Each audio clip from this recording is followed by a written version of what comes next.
की कोरोना काळामध्ये ज्याच्या कासोट्याला, ज्याच्या पदराला धन होतं, ज्याच्या बँकेमध्ये एफड्या होत्या, ज्याच्याकडे बँक बॅलन्स व्यवस्थित होता, त्यातली काही काही गेली, पण त्यातली काही काही वाचली. पण का? थोडस धन होतं, थोडीशी काही ना काहीतरी सहाय्यता होती म्हणून वाचली. भविष्यामध्ये सुद्धा तुमच्याकडे थोडाफार चांगला पैसा असेल, वस्तू असतील, तर तेव्हा तुम्ही वाचणार आहे. पण त्याही पलीकडे आयुष्याची नाळ आणि भगवंताचं नाव ज्याच्याकडे असेल ना, त्याच्याकडे भलेही पैसे असू द्या किंवा नसू द्या, तो अवश्यमेव वाचणार आहे, अवश्यमेव वाचणार आहे. त्याला काही होऊ शकत नाही. आहे भगवंताचं नाव आजपासून बनवा, एक डब्बा बनवा, त्याच्यामध्ये 1 रुपया टाकला ना, त्या 1 रुपयाला बनवायला 16 आणे लागतात आणि 100 पैसे लागतात. दररोज आपले 100 नामं तरी देवाची आपण घेतली पाहिजे. दुसऱ्या दिवशी 2 रुपये टाकायचे, त्या 2 रुपयाला तयार व्हायला 200 पैसे लागतात. 200 नामं आपण घेतली पाहिजे. जशी इकडं सेव्हिंग वाढतीये ना, इकडं 10,000 रुपये बॅलन्स जर साठला असेल ना, तर 10,000 नामस्मरणाचा संकल्प घ्या. वायाला जात नाहीये, वायाला कधीही जात नाहीये. झाडाच्या तुम्ही मुळावरती पाणी टाका काय आणि खोडावरती पाणी टाका किंवा तुम्ही पानावरती पाणी टाका, ते जाणारच तिथे आहे, मुळामध्ये जाणार. रहीमन जड सिंचिये काहे को शाख काहे को पात. ज्यावेळेस तुम्ही मुळाला पाणी टाकलं त्यावेळेस आपल्या आपण पाना फुलाला जाणार आहे. भगवंताचं नामचिंतन जर तुम्ही केलं, ईश्वरीय नाम साधना जर तुम्ही केली, तर आपल्या आपण तुमच्या जीवनामध्ये बहार आल्याशिवाय राहणार नाही, तुमच्या जीवनामध्ये सुंदरता आल्याशिवाय राहणार नाही. एक वयस्कर साधू होते, रस्त्याने चालले होते, परमात्म्याच्या नामधुनीमध्ये मग्न आहेत, ईश्वराच्या नामचिंतनामध्ये मग्न आहे. बघा परमात्मा कैवार कसा घेत असतो भक्ताचा. ईश्वराच्या नामचिंतनामध्ये मग्न असताना रस्त्याने चालले आणि नेटकाच पाऊस पडला होता. पावसामध्ये ते ओलेही झाले होते. पुढे जाऊन ते एका जिलेबीवाल्या दुकानासमोर उभे राहिले.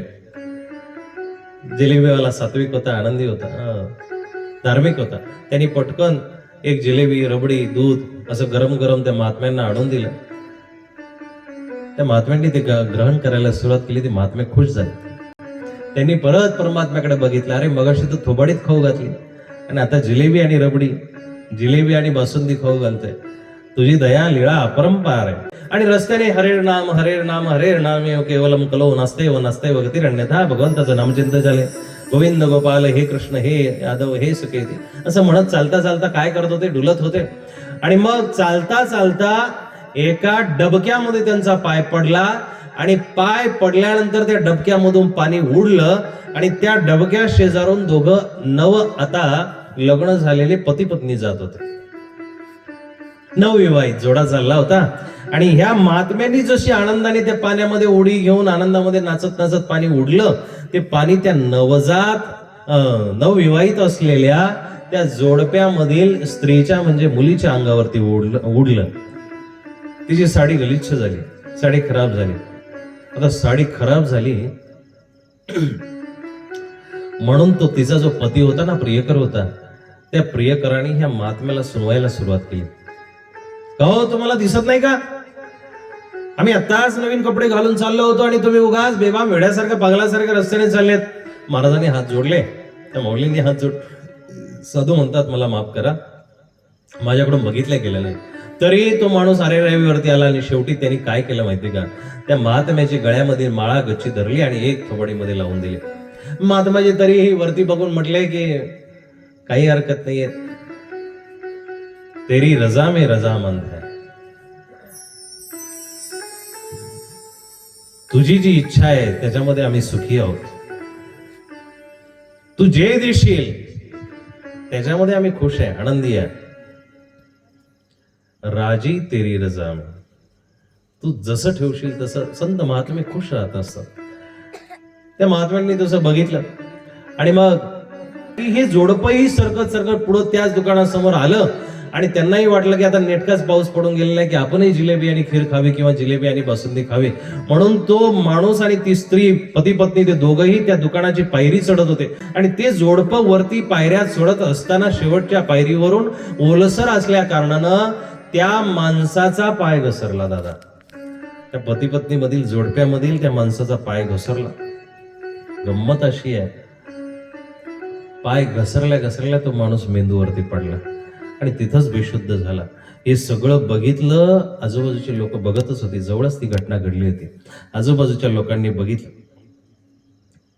अरे आत्ताच या बाबांच्या यांनी थोबाडीत मारली होती बघा, त्याचं प्रायश्चित मिळालं. पण नक्कीच हा साधू अघोरी विघोरी असायला बसला बरं का, काहीतरी तांत्रिक मंत्रिक दिसतंय, नक्कीच त्यांना जाऊन विचारलं पाहिजे. आणि मग साधूचा पाठलाग करून प्रत्यक्ष जे दर्शक होते ते म्हटले की बाबा, अहो तुम्ही साधू ना, असले कसले शाप दिले हो तुम्ही? तो बघा ना, आत्ताच नवविवाहित जोडपं होतं, इतकं आनंदामध्ये खुशीमध्ये जात होतं, आनंद व्यक्त करत जात होतं, जिलेबी खाण्यासाठी येत होतं, तुम्ही काहीतरी शाप दिला आणि त्या शापा खातीर बघा तर माणूस बेशुद्ध पडला, त्याच्या डोक्याला मार लागलाय. तो अशा पद्धतीने साधू मोठ्याने हसले आणि म्हटले की मगाशी जी घटना घडली ती घटना तुम्ही पाहिली का हो? ते म्हटले हो. म्हटले काय झालं होतं? म्हटले असं झालं होतं की त्या जोडप्यापैकी त्या स्त्रीच्या अंगावरती चिखल उडला होता. साधू म्हटले की स्त्रीच्या अंगावरती चिखल उडला, पण त्या माणसाच्या अंगावरती तर उडला नव्हता ना? का उडला होता? नाही, स्त्रीच्या अंगावरती उडला होता. बरोबर. जर युवकाच्या अंगावरती चिखल उडाला नव्हता तर मग त्यांनी मला का मारलं? व्यक्ती म्हणाले की तो युवक ना त्या महिलेचा नवरा होता, प्रियकर होता. त्या महिलेचा प्रियकर असल्या कारणानं त्या महिलेच्या अंगावरती उडल्यामुळं त्या युवकाला प्रियकराला सहन झालं नाही, म्हणून त्यांनी तुमच्या थोबाडीमध्ये मारली. साधूंनी टाळी वाजवली आणि म्हटले की ईश्वर शपथ, मी त्या युवकाला शाप दिला नाही, मी त्याला कसलाही शाप दिला नाही. अरे पण नक्की ईश्वराचं माझ्यावरती प्रेम आहे. ज्या बाईच्या अंगावरती चिखल उडाला, पण ते चिखल उडाल्या कारणानं तिचा प्रेमी जो असलेला नवरा होता तो नवरा सहन करू शकला नाही, तर माझं सुद्धा माझ्या ईश्वरावरती किंवा ईश्वराचं माझ्यावरती प्रेम आहे. माझ्या अंगावरती त्यांनी 5 बोटं मारल्यानंतर त्याला सुद्धा सहन झालेलं नाहीये, आणि मग सहन न झाल्या कारणानं त्याचं प्रायश्चित त्यांनी भोगलेलं आहे. मी त्याला काही केलेलं नाहीये. एकनिष्ठ भक्ती जी असते ना, ईश्वराची काठी लाठी दिसत जरी नसली, परंतु ती जेव्हा पडते तेव्हा मोठा आघात करत असते. कुणाचाही चांगलं करत असताना हा नक्की विचार करा की दुसऱ्याच्या दारामध्ये जरी फुलं पडली तर त्याचा सुगंध आपल्याला मिळणारच आहे. दुसऱ्याच्या दारामध्ये पडू द्या ना, काही हरकत नाही, पण त्याचा सुगंध आपल्याला आल्याशिवाय राहणार नाही. कुणाचंही चांगलं करता नाही आलं, पण वाईट कुणाचं करू नका दादा, चुकीचं कुणाचं करू नका. आणि मग अशी मी भगतसिंगांची जी आठवण आवर्जून तुम्हाला करून दिली ना, ती माणसं भले भगतसिंग नास्तिक होते, मला वारंवार तिथं का जायचंय, तो दिवस आज आठवणीचा दिवस आहे. तशी माणसं तयार होणं गरजेचं आहे साहेब. मग अशीच मी त्या नाशिकच्या प्रकरणावरून एक लेख वाचला. लोकमान्य टिळक हे नेते होते भारतामध्ये, त्या काळचे खूप मोठे नेते आहेत. महात्मा गांधी खूप मोठे नेते आहेत. लोकमान्य टिळकांना तुरुंगामध्ये जेव्हा टाकण्यात आलं तेव्हा त्यांनी गीता रहस्य नावाचा ग्रंथ लिहिला, गीतेवरती भाष्य केलं. महात्मा गांधींना जेव्हा आपल्या चुका लक्षात आल्या त्यावेळेस महात्मा गांधींनी स्वतःच्या जीवनावरती ग्रंथ लिहिला, आत्मकथन लिहिलं. त्या नेत्यांनी, लोकमान्य टिळकांसारखे नेते तर्कशील शास्त्रींच्या पुढ्यामध्ये येऊन बसायचे. लोकमान्य टिळकांसारखे नेते कीर्तनामध्ये येऊन बसायचे. डोंगरे महाराजांच्या सारख्या मोठ्या मोठ्या वक्त्यांच्या कीर्तनामध्ये ती येऊन बसायची मंडळी. आणि मग देशाला कसं समृद्ध करता येईल याचा विचार करायची. आजची ही मंडळी, राजकीय मंडळी, नको त्या व्यक्तीच्या पायाजवळ जातात आणि त्याच्या पायाचा चिखल आपल्या सर्वांगावरती उडवून घेतात. दादा, ते चिखलाने बरबटलेले असेल तर देश कसा सुजलाम सुफलाम होईल? होऊ शकत नाही साहेब. नेते निवडताना बघा, आपणही विचार केला पाहिजे. जो नेता 5-5 वर्ष आपल्याकडे येत नाही त्याला सुद्धा आपण भाऊ, दादा, काका म्हणत त्याच्या पाठीमागं फिरतो, त्याच्यासाठी हार तुरे घेऊन पुढे धावतो, त्याच्या गाड्यांच्या खालची आपण माती झाडतो. अहो, त्या गाड्यांच्या खालची धूळ साफ करण्यापेक्षा एखाद्या संताच्या पायाखालची धूळ साफ करा. दादा, अष्टदरिद्री जरी तुमचं भाग्य लिहिलेलं असलं तरी तुम्ही सदैव श्रीमंत, सदैव तुम्ही भाग्यवान राहाल, सदैव तुमच्या दारामध्ये श्रीमंती नांदेल. एखाद्या साधूचे पाय धुवा ना दादा, एखाद्या असलेल्या निर्मोही असलेल्या व्यक्तीचे, समाजाचे एखादा सेवक असलेल्या त्या व्यक्तीच्या पुढे जा. स्वतःच्या जीवनाला बर्बाद करत बसण्यापेक्षा, स्वतःच्या जीवनाला उगाच कोणाची तरी हमाली करत बसण्यापेक्षा आपल्या जीवनालाच कसं समृद्ध करता येईल. तुमचा जर माझ्यासोबत फोटो असेल, तुम्ही आता मला जाताना म्हटलं की बाबा आपल्याला एक फोटो काढायचा, आणि तो फोटो काढला. उद्या तुम्हाला तो फोटो कोणाला जरी दाखवला तर त्याच्यामध्ये तुम्ही नाही दिसणार, मी दिसणार आहे जास्त करून. का? कारण तुम्ही 10 पैकी मी एक वेगळा आहे. तिथं त्या 10 फोटोमध्ये कोणी तुम्हाला विचार नाही की याच्यात तू कुठे आहे, याच्यातले हे दिसतात ते कोण आहेत. तुमची इमेज काय हो?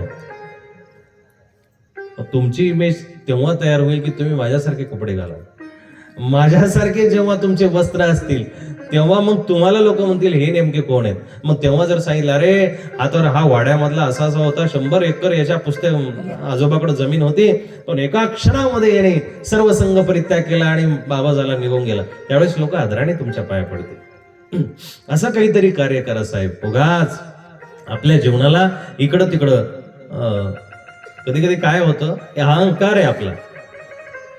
काय अहंकार आहे? एक हत्ती रस्त्यावरून चालला होता आणि चालता चालता लाकडाचा पूल आला. त्या लाकडाच्या पुलावरून जात असताना ते लाकडं किरकिरी वाजायला लागली आणि किरकिरी लाकडं वाजतायत म्हणून त्याच्या अंगावरती बसलेली माशी त्या हत्तीला म्हणते, हत्ती दादा, लाकडं जरा कुंकवत झालेली दिसताय, आपल्या दोघांचं वजन ह्याला झेपत नाहीये, आपल्या दोघांच्या वजनाने ही लाकडं. हा वृथा अहंकार आहे. हत्तीच्या अंगावरती माशीचं वजन काय हो? तसं आपल्याला वाटतं की आपण खूप काही कमवलं. अरे ते कमवलेलं तुमच्या बाप जाद्याचं आहे, पितरांचं आहे. तुम्ही व्यक्तिगत काय कमवलं याचा खऱ्या अर्थानं अभिमान तुम्ही बाळगला पाहिजे. मग तो धर्म असो, 4 पुरुषार्थ जे सांगितले ना त्याच्यामध्ये धर्म, अर्थ, काम, मोक्ष हे पुरुषार्थ आपण सिद्ध केलेच पाहिजे. ते जर सिद्ध होत नाहीये आणि याच्याही पलीकडे जो नम्र माणूस असतो ना, याच्याही पलीकडे तो ईश्वराला सदैव धन्यवाद देत असतो. मेरा आपकी दया से सब काम हो रहा है, करते हो तुम कन्हैया, करते हो तुम कन्हैया, मेरा नाम हो रहा है, मेरा आपकी दया से सब काम हो रहा है. त्या ईश्वराचा धन्यवाद मानून जीवन जगा दादा. 100 रुपये खिशामध्ये असतील, 1000 रुपयाची बरकत येईल, पण त्याचा धन्यवाद न मानता उन्मत्तपणे जगायला शिकाल किंवा राहाल तर तुमच्याकडे लाखो जरी असतील तर त्याला कवडी मोल असेल. त्याचा धन्यवाद करणारा ह्या जगामध्ये राजा आहे, त्याला ध्यानारा, त्याचं चिंतन करणारा ह्या जगामध्ये राजा आहे. मग मित्र सुदामा बघा ना, प्रभूने मित्र सुदामा के, ते वचन खूप सुंदर आहे. त्या मित्राच्या ऋणासाठी बघा ना, तो परमात्मा जगदीश द्वारावतिकार भगवान गोपाल कृष्ण द्वारकाधीश लहान बघत नाही, मोठा बघत नाहीये, शूद्र बघत नाहीये, गरीब दीन दीनरंक बघत नाही, पण त्याची जोड बघतोय की पाठीमागच्या जन्मामध्ये यांनी मला जोडलेलं आहे. म्हणून त्या मित्राला, हा द्वारकाधीश असलेला, सम्राट असलेला, चक्रवर्ती असलेला, संपूर्ण जगाचा गतीर बढता पालनपोषण करत असलेला परमात्मा सुद्धा त्याच्या घाणेरड्या अंगाला, घाणेरड्या छातीला बिलगतो आणि एखाद्या लहान लेकराला माता मिळावी तसं त्याचा आनंद उल्हास बाहेर पडतो.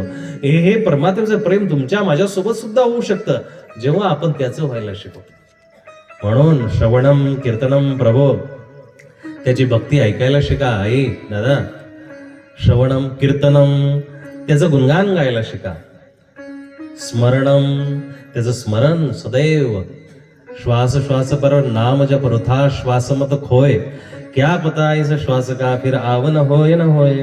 अरे हा श्वास त्याला देऊन टाकलेला तर आपण कृष्णार्पण झालोच. तुम्ही पाणी कृष्णार्पण कराल, वेगळं काही नाहीये. तुम्ही वस्तू कृष्णार्पण कराल, वेगळं काही नाहीये. दक्षिणा कृष्णार्पण कराल, एवढं विशेष आश्चर्य काही नाहीये. पण हे जीवनच तुम्हाला अर्पण करता आलं ना, त्या दिवशी तुम्ही खऱ्या अर्थानं प्रपंचामध्ये असून सुद्धा संन्यासी आहात. प्रपंचामध्ये असून सुद्धा संन्यासी आहात. मग आमचे आदरणीय पूजनीय गुरुवर्य बाबा, चिंतनीजनक बाबा या सगळ्या परिभाषेच्या पुढे जाऊन सांगतात की नागपत्र कराचे हे नारिळ परिशिर, प्रतिज्ञा ही सुपारीची, भावविडा तुझं अर्पित. देवा माझ्याकडे आता पानं नाहीये, फुलं नाहीये, वस्तू नाहीये, पत्रम पुष्पम म्हणायला माझ्याकडे या सगळ्या वस्तू नाहीये, पण आता काय, नागपत्र कराचे हे, माझ्या हातांनाच मी नागवेलीची पानं समजतंय. नारिळ परिशिर, माझं डोकं नारळासारखं आहे. प्रतिज्ञा ही सुपारीची, आणि माझी प्रतिज्ञा आहे की तू सदैव मी तुझा राहील आणि तू माझा राहावा. त्वमेव माताचे पिता त्वमेव बंधुश्च सखा त्वमेव, ही माझी प्रतिज्ञा आहे. प्रतिज्ञा ही सुपारीची आणि भाव विडा तुझं अर्पितो. देवा मी तुला माझ्या भावाचा विडा अर्पण करतो. हे ज्या दिवशी ज्या व्यक्तीला जमलं साहेब, तो भक्त म्हटला जाईल, तो ईश्वराचा भक्त म्हटला जाईल, तो धर्मवान म्हटला जाईल, तो दानशूर म्हटला जाईल, तो तात्विक म्हटला जाईल, तो ज्ञानवान म्हटला जाईल. बाकीची मग मंडळी जी आहे ना, ती मंडळी फक्त अहंकारने फुगलेली बेडक आहेत.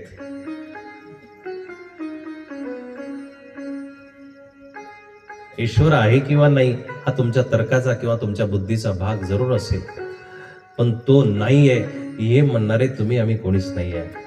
आणि ज्या दिवशी असं म्हणण्याची तुमची हिंमत जर झाली ना, समजून घ्या ईश्वराने ठरवलेले तुम्हाला मनुष्य रूपी जनावर बनवून ठेवायचं. परमात्म्याची इच्छा आहे की तुम्ही मनुष्य रूपाने जनावरच राहावं, तुम्ही मनुष्य रूपाने इथंच पडून राहावं. कपड़ों के भीतर तो सारे नंगे होते साहब, बर का.